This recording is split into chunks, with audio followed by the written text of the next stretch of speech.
And the Oscar goes to Leonardo DiCaprio.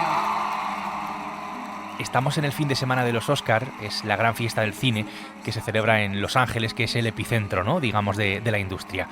Pues mientras los focos apuntan a la gala, la ciudad lleva varios años inmersa en el declive. Los precios, la falta de trabajo y de rodajes, las plataformas de streaming, la huelga de guionistas y actores. ¿Es el final de Hollywood? Soy Javier Atard y hoy es viernes, es 28 de febrero. El Mundo al Día, un podcast del Mundo.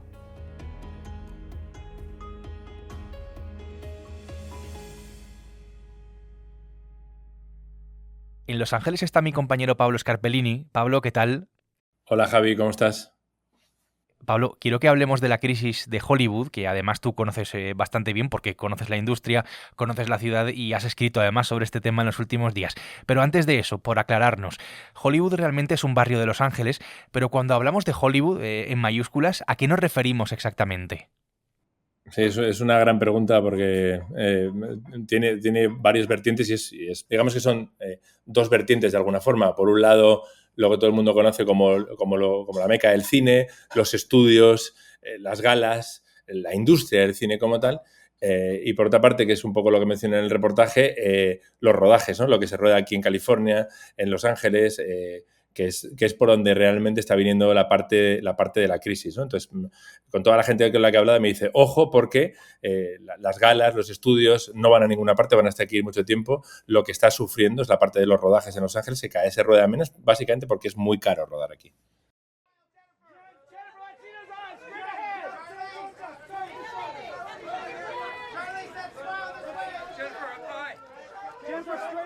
Pablo, tú, en fin, pues vives en Los Ángeles, ¿no?, desde hace además bastantes años.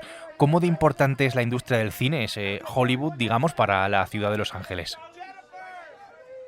Es fundamental en términos de números.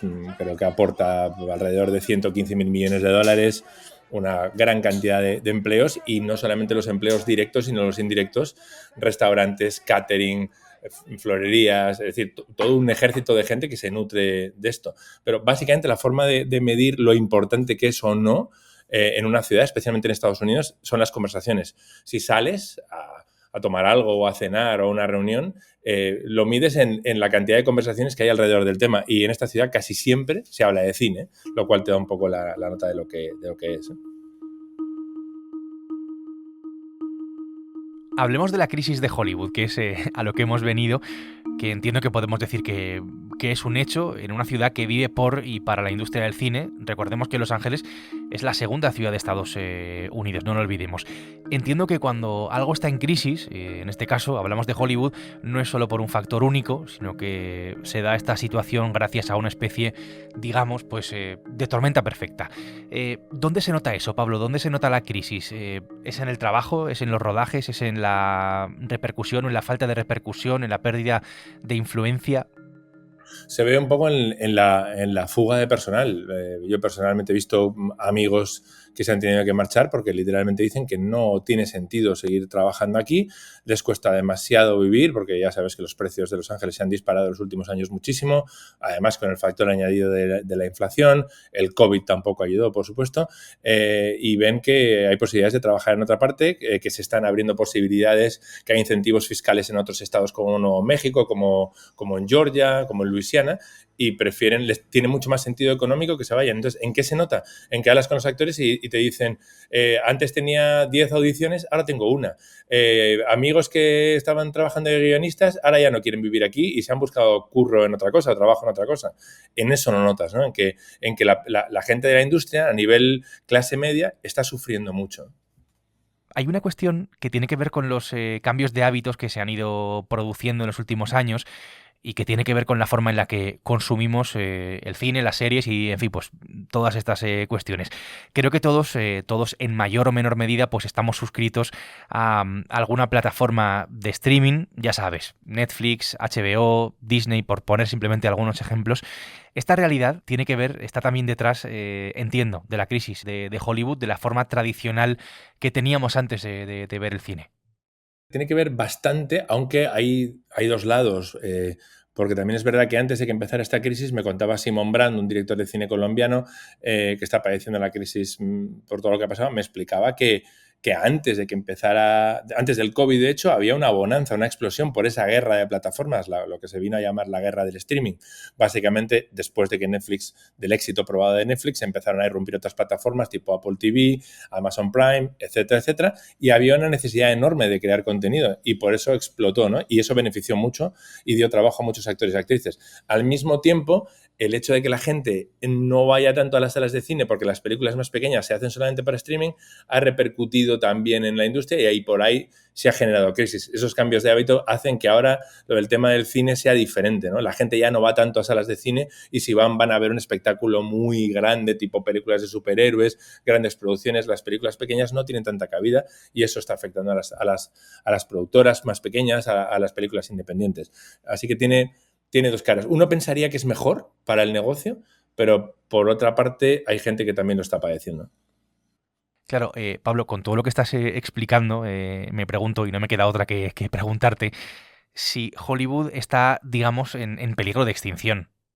Lo pregunté varias veces y la mayoría de la gente me dijo que no. Hubo una de las creadoras de series de televisión actual, Gloria Calderón, me decía, si seguimos así, vamos camino en convertirnos en un nuevo Detroit, ¿eh? Detroit, ya sabes que pasó por una crisis por la industria automotriz y es una ciudad que está instalada en una decadencia permanente de la que no ha logrado salir. Pero luego Edward James Olmos, por ejemplo, que es una leyenda en Hollywood muy conocido, me decía, no, hombre, no, los estudios están mejor que nunca, generan más contenido que nunca.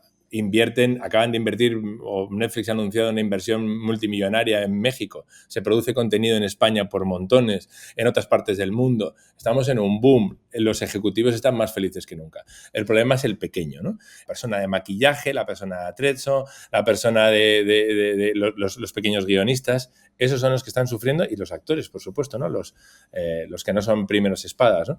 Yo no creo que Hollywood se vaya a extinguir para nada. Obviamente todo está cambiando a mucha velocidad y Los Ángeles como icono, la imagen que tiene la gente vinculada a Los Ángeles de Hollywood, del turismo, los estudios, yo creo que eso no morirá nunca, en principio, o quiero creer eso. Thank you for that partial standing ovation. And welcome to the 96th Oscars, everybody. Look at these. Como estamos a nada de los Oscar, aprovecho, Pablo, para preguntarte si tú te quedas con alguna película de las de este año, de las grandes favoritas a mejor película, alguna que te haya gustado, no sé, que te haya gustado especialmente, que recomendarías. Yo de todas me quedaría con Anora. Es la que más me ha impactado. El papel de Timothée Chalamet en A Complete Unknown, haciendo de Bob Dylan, también me ha parecido magnífico. Pero vamos a ver por dónde sale la academia. Se habla de Conclave por un lado. Y bueno, vamos a ver también cómo le va a Emilia Pérez, que es un poco la oveja negra de esta ceremonia. Pero sí, yo me quedaría con Anora. Me pareció una película potentísima, brillante y conmovedora. Y una cosa más que no quería que se me olvidara. Los oyentes se acordarán, a principios de año contamos aquí la catástrofe de los incendios que han afectado a Los Ángeles y alrededores. 29 muertos, 18.000 estructuras totalmente destruidas, gran parte de ellas casas, pero no solo casas, comercios, establecimientos, colegios y demás. Una situación, Pablo, que os afectó directamente tanto a ti como a tu familia. Nos lo contaste además entonces. ¿Cómo está condicionando esa catástrofe los Oscar y la realidad de Los Ángeles en este momento? Sí, definitivamente. No solamente se pospusieron las nominaciones, no se hizo la tradicional cena de los nominados. Hay un ambiente menos festivo, lógicamente. En la ciudad siento un poquito más de indiferencia con respecto a los premios porque sí, todavía está muy reciente la herida de los incendios y me imagino, yo espero que la gala se vuelque mucho con eso, ¿no? Supongo que a nivel de recaudación de fondos, por supuesto que se mencione, que haya discursos alrededor de eso, me imagino, ¿no? En otras circunstancias se hablaría solamente de Trump, pero con los incendios de fondo yo creo que van a ser más protagonistas, me imagino. Pues sí, la verdad es que desde luego lo merece, sin duda. Pablo, gracias, muchas gracias, es un placer hablar contigo siempre y mucho ánimo con la reconstrucción. Gracias, Javier, un abrazo. Más allá de la crisis de Hollywood, me pregunto qué es lo que está pasando con el cine en este momento. Luis Martínez es nuestro crítico. Luis, ¿qué tal? Bienvenido. ¿Cómo estás? Muy bien. ¿Estamos ante un buen año para el cine, Luis? Me refiero a la calidad, a si tenemos buenas películas. Es complicado decirlo así de pronto, pero yo diría que sí. Es decir, sí, ha sido un buen año. En líneas generales se ha visto un poco de todo. Grandes sorpresas como The Brutalist, que han sido películas que han estado en la boca, digamos, de la corriente cinéfila, si eran buenas, si eran malas, pero sobre todo porque proponían algo completamente distinto. Ha habido películas hiperpolémicas y muy polarizadoras, como pueda ser Emilia Pérez. Y luego hay una buena ristra de películas que han enganchado muy bien con el público, etcétera. Es decir, los Oscar, que están precisamente para dar brillo y prestigio a la industria, digamos que han tenido argumentos suficientes para salir a la calle. Otra cosa es si es un buen año de cine de forma muy concreta, pero un buen año de los Oscar lo es, sin duda. Perfecto, pues hablemos de los Oscar y de las grandes favoritas además a conseguir el premio a la mejor película. Cito algunas de ellas. Cónclave, La Sustancia, The Brutalist, Emilia Pérez, Anora, de la que hablaba hace un momento Pablo. Según tu criterio, Luis, entiendo que esto te lo están preguntando mucho en los últimos días, que es la pregunta que más te hacen, pero ¿quién lo merece? ¿Quién se va a llevar el Oscar? Yo creo que la película que va a ganar, por lo que se ha visto en este último tercio de la temporada de premios, es Anora, de Sean Baker. Aquí coincidís los dos. Además es una película que se lo merece tanto la propia película, que creo que sí, que es una de las grandes películas, además Palma de Oro en Cannes, como el propio director, que es un director que además representa una población dentro del universo cinematográfico muy limitada, que es el cine independiente, el cine que se hace, que factura de una determinada manera, y que además propone una cosa muy divertida, que es una comedia vista desde otro punto de vista, y es una película que a medida que avanza va mutando y se va convirtiendo en muchas cosas: crítica social, drama, sobre todo comedia, además comedia muy clásica, muy slapstick. Es decir, que creo que tiene todos los ingredientes para ser un buen ganador, teniendo además en cuenta de dónde viene. Mi favorita, bueno, pues probablemente me quede con Anora. Sí, yo soy muy de Anora y muy de Sean Baker, sin duda. Carla, what I have these beautiful shoes, but I found these sneakers in my room. Hay un asunto, seguro que te lo puedes imaginar, del que se ha hablado mucho. Lo hemos tratado aquí incluso, en un episodio que además dio bastante que hablar, que es el de Carla Sofía Gascón. Carla Sofía Gascón es una actriz española, es la primera mujer trans nominada, y cancelada después por unos tuits racistas del pasado, tuits antisemitas contra algunos de sus compañeros, contra la industria del cine incluso. Cancelada además después de haberla encumbrado, ¿no? Antes de que saliera a la luz todo esto, de una manera también un poco rara, pero en fin, esa es otra cuestión. Luis, ¿cómo está ese asunto? Porque recuerdo que ya explicaste que Carla Sofía Gascón no tenía ninguna opción de ganar el Oscar a Mejor Actriz.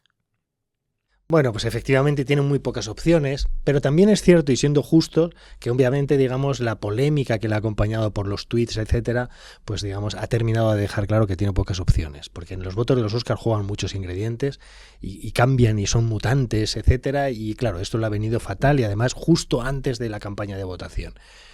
Pero ya hay que reconocer que ya antes de que ocurriera todo lo que ha ocurrido tenía pocas opciones, es decir, no nos llamemos a engaños, es decir, ya venía con los Globos de Oro perdidos, y luego además la categoría de Mejor Actriz está muy disputada. Está Mickey Madison, está sobre todo Demi Moore, está ahora mismo Fernanda Torres, la brasileña, que está ganando puntos, es decir, que está muy complicado hacerse un hueco entre esas tres, que es las candidatas más evidentes.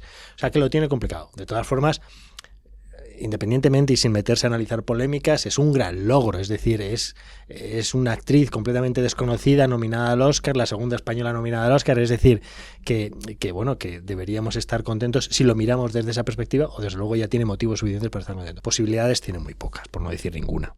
Luis, acabamos de hablar con Pablo de la actual crisis que está viviendo Hollywood, ese Hollywood, ¿no?, al que nos referíamos. En lo que se refiere a los Oscar, ¿tú crees que han perdido algo de influencia? Yo creo que todo lo contrario, fíjate lo que te digo. Es decir, sí que es cierto que Hollywood como plató de rodaje está en crisis, porque es caro, es complicado rodar allí. Hollywood como industria no parece que esté muy en crisis. En cualquier caso, los Oscar, que es la pregunta que me haces, no están en crisis. Es decir, cada vez más forman parte más de la conversación, cada vez ocupan más espacio en los medios y digamos que la cultura digital ha hecho que ocupen una mancha de aceite cada vez más amplia. Incluso gente que no le interesa el cine, gente que incluso no quiere ni va a ver muchas de las películas que están nominadas y que no sigue un poco el corriente de las películas que se hacen, etcétera, sí que tienen un interés por los Oscars. Los Oscars, digamos, han adquirido una dimensión enfermizamente grande y las campañas les ha pasado absolutamente lo mismo y muchas veces el problema es que precisamente pueden morir de éxito. El problema es que al hablar de los Oscar de lo que menos se habla al final es de cine y debería ser al contrario, obviamente. Se habla de todo, desde los vestidos, desde las polémicas, desde que si las películas son así o asá desde un punto de vista ideológico, pero cada vez la discusión sobre cine es más estrecha y eso es un problema que tienen los Oscar y eso es un problema que le viene del éxito que está teniendo. Pues esta es también parte de la realidad de todo este asunto del que estamos hablando y es bastante interesante, ¿no?, conocer también esta vertiente. Así que, Luis, gracias por ayudarnos a descifrar todo esto. A ti. Lo que pasa en los Oscar puedes leerlo en elmundo.es, que es donde también puedes escuchar El Mundo al Día, que es un podcast que está presente en las principales plataformas de audio donde tienes la opción de suscribirte. Este episodio lo han hecho posible Pablo Scarpellini desde Los Ángeles y Luis Martínez. El Mundo al Día vuelve el próximo martes. Has escuchado El Mundo al Día, un podcast del Mundo.